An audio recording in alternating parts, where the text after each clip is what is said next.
Before the arrival of Columbus and the Spanish, Puerto Rico was peopled by the Taino tribe. They'd called it home and paradise for over 1,000 years, having come either from the Amazon River basin or maybe from the Colombian Andes before they arrived on the island. We're not quite sure yet. Even today, Puerto Rico's culture is a blend of Taino, Spanish, and African traditions. You can still see the three strands in daily Puerto Rican life. In our March episode, we talked about how our music from that part of the nation reflects their rich heritage. The lives that America's native peoples led throughout North America before European contact are the stuff of dreams in lots of ways, and we've got diary entries from folks like Captain John Smith from the Virginia colony who wrote about it. But imagine living in the beauty of the Caribbean in the organic, peaceful way that these people live.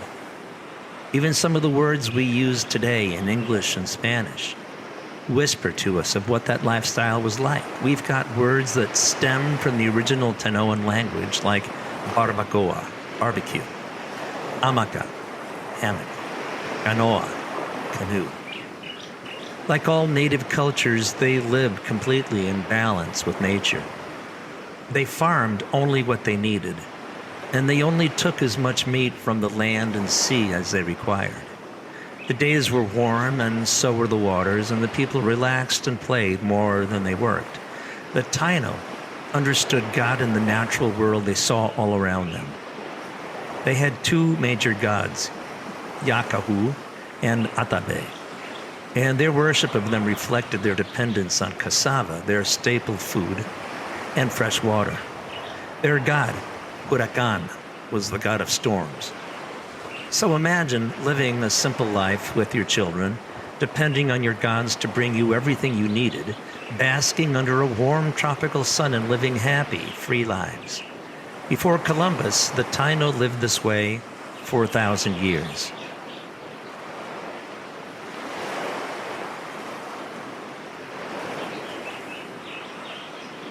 Welcome to American Song, Season 2, Episode 23, Puerto Ricans Sing Out for Justice.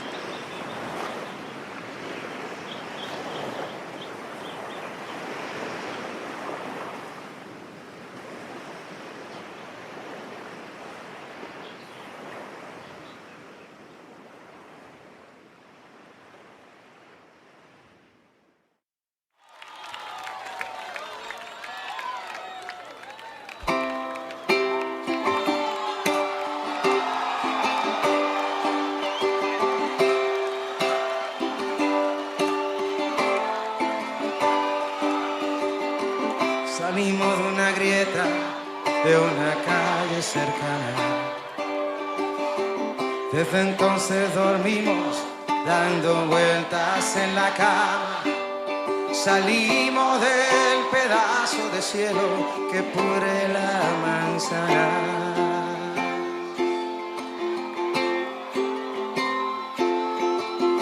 This is a song called Salimos de Aquí. Let's Get Out of Here by Fiel a la Vega, a band from Puerto Rico. I'll translate some of the lyrics for you. I think it's a great way to open this section of today's podcast. We came out of a crack from a nearby street. Since then, we sleep tossing and turning in bed. We left a piece of heaven for the rotten apple. We left the dance, the bottle, and the deck. We came out of a dream, a saltwater dream. We left the trash and the rivers and the combat and the picadillo, and from fanaticism and soccer games, into the church, into the pocket. We came out of a hole where there is no more water. We left a town that we silently loved. We leave where they meet all caravans. We came out of a mountain with spikes on the feet. We came out of a forest of sugar and coffee. We went away from the center and the heat and the machismo, and we traded love for conformity. And we went away from coriander and the frying pan and a wave that runs backwards. Let's get out of here from the side of the road. Let's get out of here from this lost paradise. Let's get out of here from the privileged pearl and the associated shadow, from the envy of the Caribbean, away from island stupidity to feel undervalued for being from here. And so we went out barefoot. And so we learned, unintentionally, to eat the S's when we speak, and that's all there is to know. We are the ones who sing with their tongues tied. We are the ones who buy Coca-Cola and Mavi. We are from the tribe that is lost in its country, looking at life through the rearview mirror, from song to song, learning with taste. And we don't believe in dictionaries or in religious tracts, not even in the happy patriotism, with wine glasses lifted, making toasts. Let's get out of here. This is not where we want to be. Let's get out of here. I'll tell you easily. Let's get out of here. From love on the beach and cement houses, let the teardrops fall. We live to survive. We live to survive. We live to survive. We live to survive. We left the kiss of our forgotten goddess. So what is this song about, you guys? When the U.S. took control of Puerto Rico, its island economy morphed into a consumer market.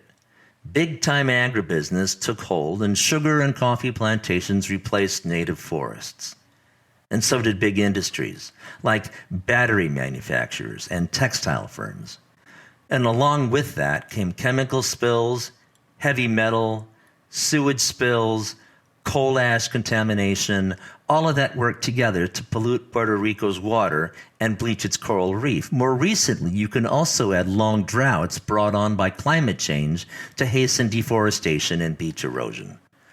And it's no wonder they're singing, "Let's get out of here." I mean, imagine having to live like that. In our March episode, we talked about the Jones Act.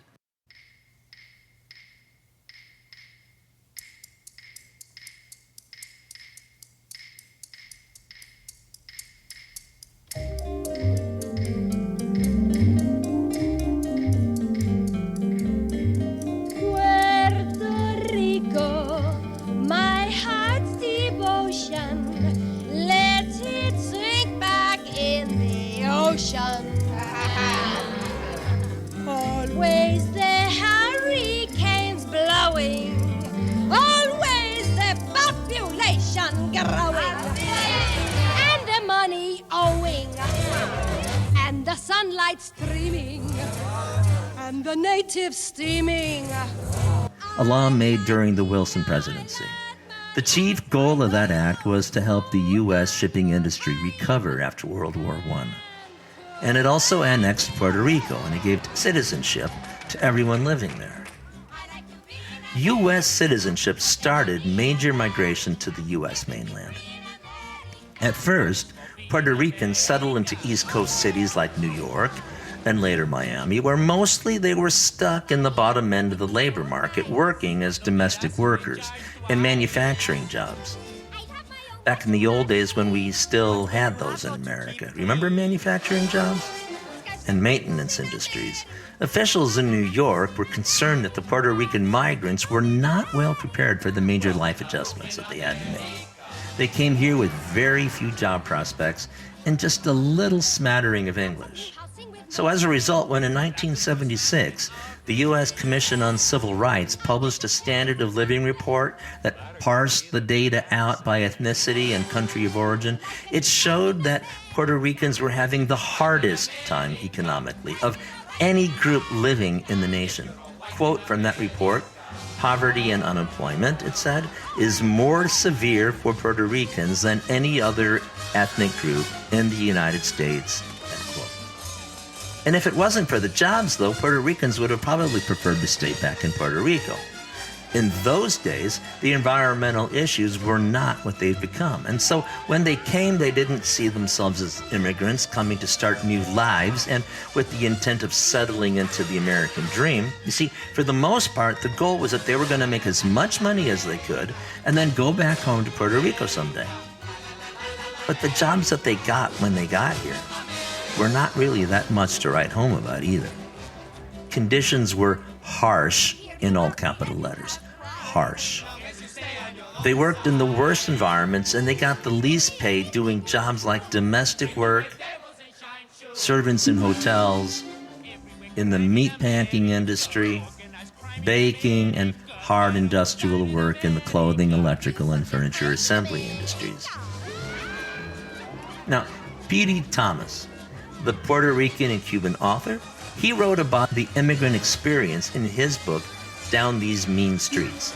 And he said, quote, "In writing Down These Mean Streets, it was my hope that exposure of such conditions in the ghetto would have led to their improvement. But 30 years later, the sad truth is that people caught in the ghettos have not made much progress. And in fact, they've moved backwards in many respects. The social safety net is a lot weaker now. And unfortunately, it's the same old mean streets, only worse." Now here's P.D. Thomas reciting his performance piece, Softly Puerto Ricans, You're Not Alone. Let's take a listen. Softly, Puerto Ricans, you're not alone. Muchos están contigo, and you got a home. Keep up your strength. Fight cold attitudes. It's a reform blast you take, making no sweat, you lay your kick down and make like a mighty man. Flex your breath of life. Talk about your breeze and forget you nots. Write your say about sidewalk dirty. Scribble your mean messages on some dingy hallway walls. Express your aptitude and limit not its call.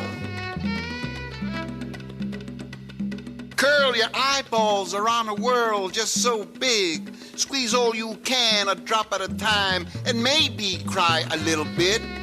It could be worse. Softly, brothers and sisters, you're not alone. Muchos están contigo, and you got a home. Make a young thing effort to dig your means. Know your beauty and watch your scenes. Awake a dream not unkind to you. Rise above gray, black chimney curling smoke. Suck your belly in and hold your breath. Open wide your soulish eyes and behold the rainbow that is you. Drip of a drop, don't name it a tear.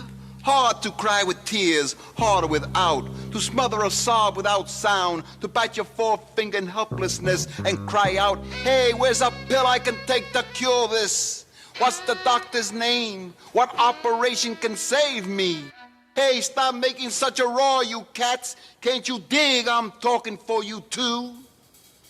Oh, gee. If I only had 3 wishes, like the fairy tales put it down, I wish it could be different. I wish it would be different. I wish that I could keep on wishing that the hallways would have better lights to show up the dirt and slime, that the streets would have a smile to make the roar a hum, that the rumbles would be lessened and eventually be forgot, that all the races be as one and all could speak in loving tongue, that the cause of all the sorrows, hate, would turn to love, that a crushing blow of anger would be a caressing warmth, that all of America be real cool beneath this hot hate sun, that there be a real club with all the names as one, and all the brothers and sisters belong without the war cry, the shit's on. I'd wish that there be no more madres to mourn for her good girl or boy, that all the tears of sorrow would turn to ones of joy, that all the wanting to be so bad would be a long-lost lie, to blend together heart and mind, to jump for justice all at once. No more play for the badass rep, just a real cool guy. I'd wish, twinkle, twinkle, bitty bops, how I'd wish all this hate would stop. Punto. So very few Puerto Ricans dug into the political machine, and the major political parties, on their part, pretty much ignored them. But if you don't have representation, you don't get the things that your community needs. So the Puerto Ricans themselves took to the streets in protest.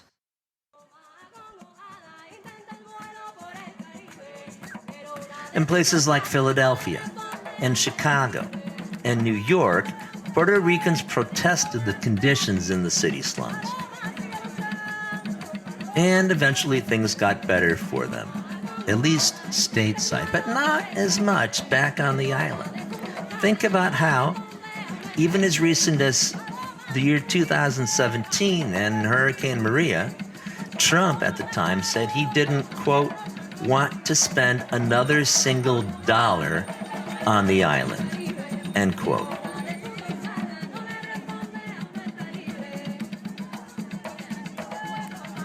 Now, many people are frustrated by the slow federal response and President Trump's apparent total lack of interest in the problem. One CNN commentator pointed out that between Friday and Monday, Trump sent out about 20 tweets about professional sports and 0 about Puerto Rico. Oh, for Pete's sake, not only is tweeting the least you can do, it's the only thing you actually do. There have been reports that help has been slow to arrive to Puerto Rico, and today, Donald Trump explained why. It's very tough because it's an island. This is an island sitting in the middle of an ocean, and it's a big ocean.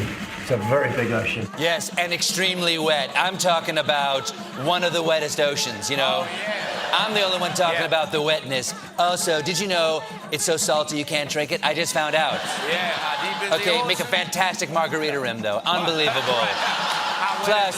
Plus, you know, bring the stuff there. We want to swim it there, but there are sharks. I understand there are also jets. They're fighting and dancing at the same time. Anyway, the president is right. It's a very, very big ocean, and it keeps getting bigger. No one knows why.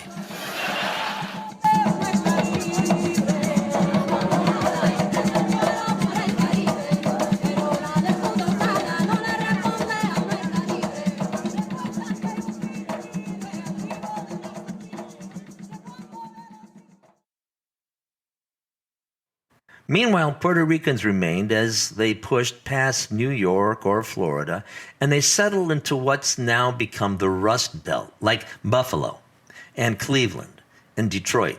And you can hear their love for their island home in poems like Terauca, the Homeland, by the Puerto Rican poet Virgilio Dávila.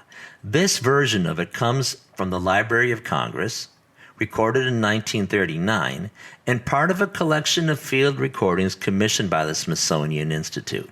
And again, I'm going to translate a few of the lyrics for you.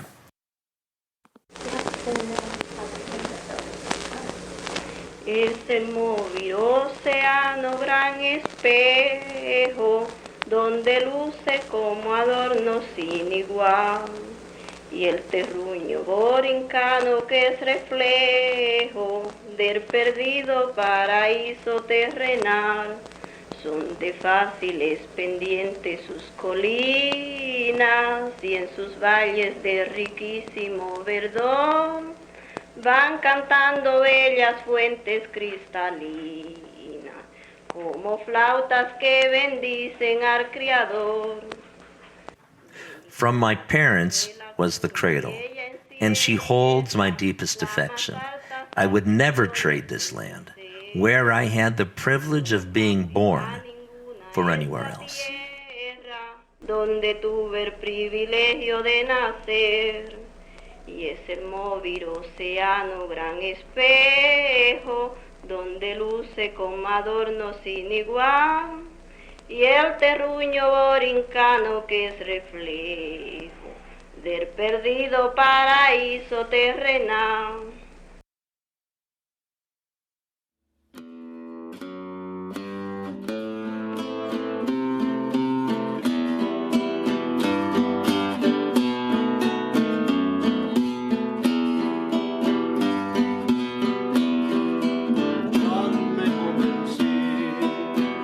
Between the late 40s and the early 60s, trovadores, or Cuban troubadours, revived a 19th century folk music style of ballads. The music combined British rock, Brazilian bossa nova, Spanish pop, and some elements of Latin American folklore in the music. The lyrics caught the flavor of the times, with songs about socialism and injustice, sexism, colonialism, racism, and a bunch of other isms. Although new songs were inspired by American protest artists like Bob Dylan and Joan Baez, Nueva Trova criticized the U.S. foreign policy and their aggression towards Latin American countries. On the other hand, the Beatles, Chilean revivalist Violeta Parra, Uruguayan singer-songwriter Daniel Viglietti, and the Catalan protest singer Juan Manuel Serrat also influenced the movement and its singers. So by the time of the fall of the Soviet Union, Nueva Trova started to fade. Lyrics of those songs, which had felt relevant in the 60s and 70s, now felt redundant and irrelevant. But the movement had reminded the world again about the profound role that music can play in the way people think about what's going on in society and politics and making issues known to the entire world. Pablo Milanés, known as the Bob Dylan of Cuba, was possibly the most important performer in the category.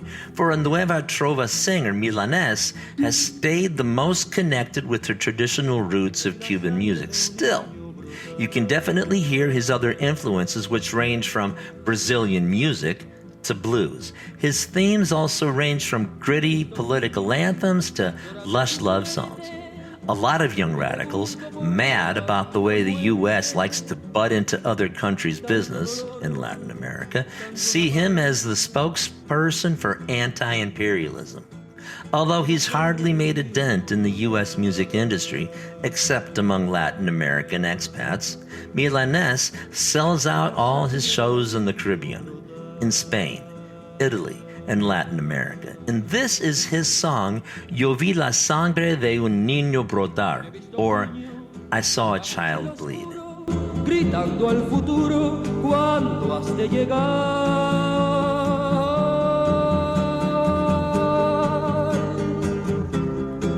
Y mientras otros padres, otros niños. Written in protest to the bombing of Vietnam, and a loose translation of one of the verses would go like this: I saw the blood of a child flow.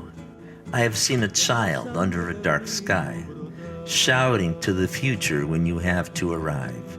And while other parents, other children, under an open sky, they sing about things that should not happen. Me pregunto por qué tanta muerte, tanto dolor, tanto napalm. Pues vi la sangre de un niño brotar. Pues vi la sangre de un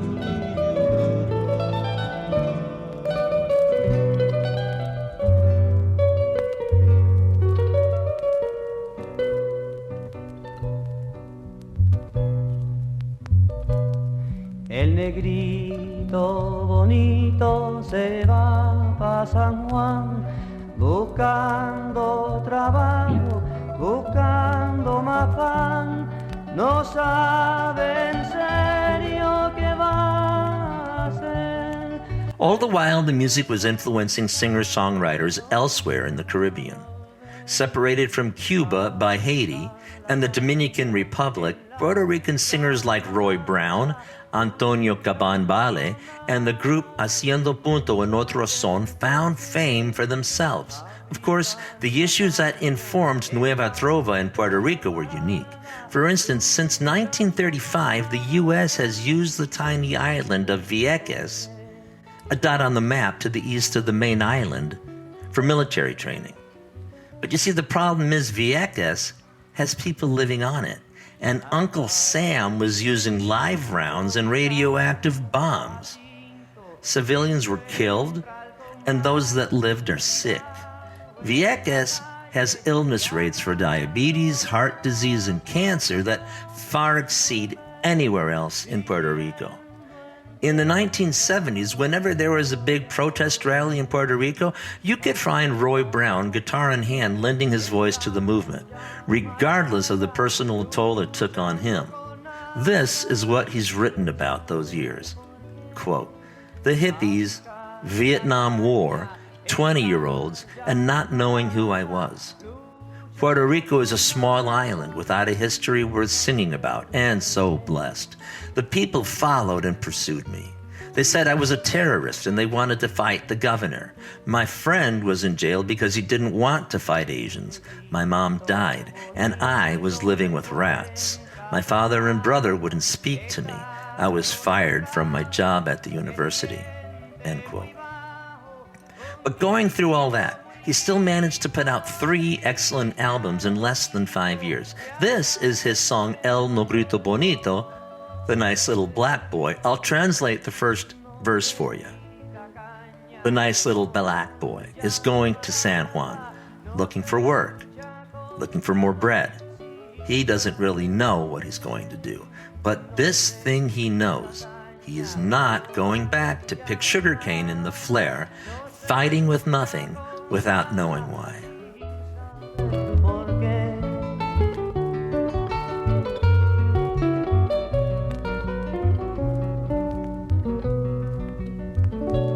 El negrito bonito no encuentra abrigo, se siente acosado, se muere de frío, allá en Nueva York, donde todo es mejor, se sienta viviendo, me estoy perdiendo, aunque no se diga nada, no hay camarada.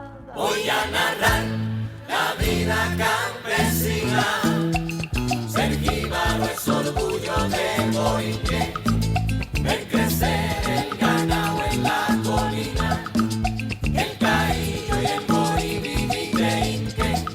Voy a narrar la vida campesina. For nearly 50 years, Haciendo Punto en Otro Son has been a vital force in Nueva Trova music. Their roots were originally in Puerto Rico's underground, all 5 members playing in different bands. Audiences who heard their early gigs in clubs located in the Latea neighborhood of San Germán received them warmly, and it was here that they worked out the arrangements and the compositions that became their first album, which is now considered a classic in Puerto Rico. In 11 years, they recorded 14 albums, and they created a huge following in Puerto Rico, in the Dominican Republic, Cuba, Mexico, and cities in the United States where they've got large Hispanic populations. Punto reformed again in the 90s, playing concerts in San Juan, and they remain active today even. El canto, entonces yo me levanto y voy a abrir la ventana, andando por la sabana, mato la morra y el sueño, y para vivir dichoso soy jíbaro borinqueño, y para vivir dichoso soy jíbaro borinqueño.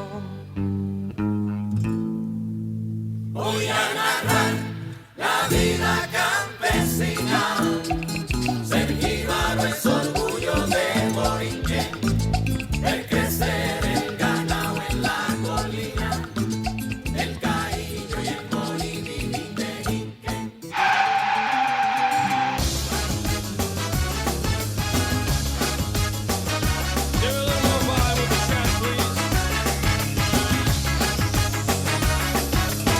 She's into superstitions, black cats and voodoo dolls.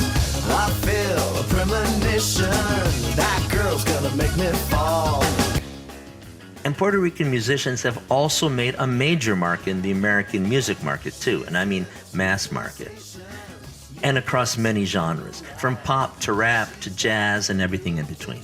A short and absolutely incomplete list of Puerto Rican artists that have become household names would have to include Ricky Martin, from Livin' La Vida Loca, was one of those songs that seemed to be just everywhere for a while around the turn of the century.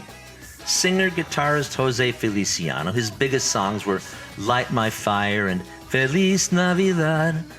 But overall, he's released 50, count them, 50 albums since first arriving on the scene in 1962.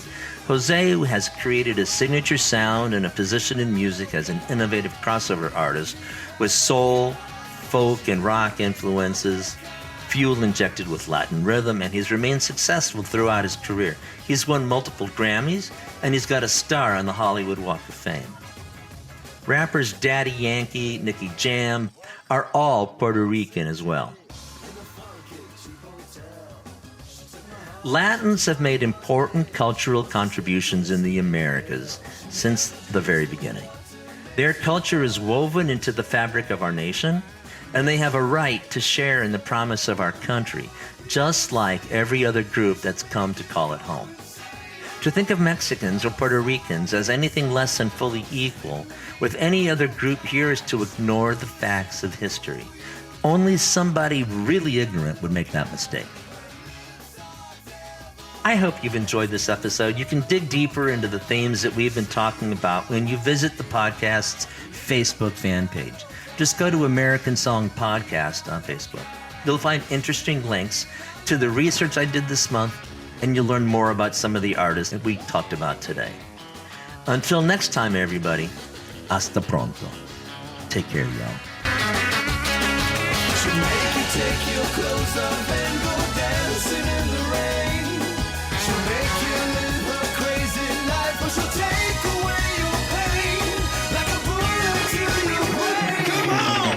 Upside, inside out, she's living la vida loca. She'll push and pull you down, living la vida loca. Her lips are velvet red, her skin's the color of mocha. She will wear you out, living la vida loca. Living la vida loca. She's living la vida loca.